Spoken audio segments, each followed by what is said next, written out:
how does an individual get themselves into a position where they can create child pornography on their personal device when at work? It's typically known that you can do more at prevention stage, so that it's not too much to be done on the reaction stage. Well, that's the idea. That's the idea, yeah. That's the whole idea. That's the assumption, but you were getting more responses on the reactive stage. Is that what you were saying? In the early days of policing, yes, we were responding to more than we were working in the preventative space. So I was well grounded in responding to children who had been sexually abused. And I suppose that leads on from your earlier question, how do you do the work that you do?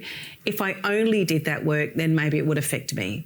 But because it's balanced between prevention, which is proactive, and reactive policing, and even the work that I do now, although it's not statutory work, it's both. With police and community youth centres, it's proactive, it's trying to prevent and detect, but it's also responsive because we have to react when the cases come in, or when what we call a safeguarding incident report form is made by our staff. Then I need to respond to that as the safeguarding lead. So, can I just a bit more deflect onto the case which happened earlier this year in Victoria? That man was going around multiple childcare centres. Yes. How does the system gears up around, because kids are being exposed to adults at different settings, not just in a school setting, but at childcare centres and before school and after school care centres. So how do you see the system is working or is operating? What can be done better in those spheres? Okay. Well, it's a good question because the role that I currently have with police and community youth centres, we do have out of our school care, so before and after school care, and that has been one of our priority areas for safety, because the younger the children, the more vulnerable they are. Yeah.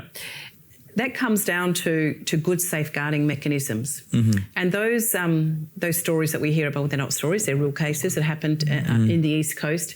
That comes down to inadequate safeguarding, inadequate codes of behaviour, inadequate staff training. I mean, how does an individual get themselves into a position where they can create child pornography on their personal device when at work? Well, there's only one way that can happen, is that they're left unsupervised with children. So that would be a clear breach of the code of behaviour. Staff not being made aware of their professional responsibilities. And safeguarding, and while we have safeguarding, is all based on the national principles for creating child-safe organisations. And it's not one principle doesn't do it on its own. We like to look at safeguarding as Swiss cheese. Okay, Swiss cheese has holes in it.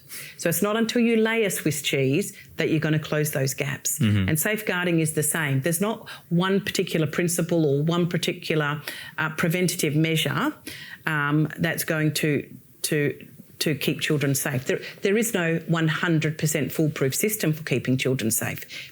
It's about a series and a suite of processes to keep children safe.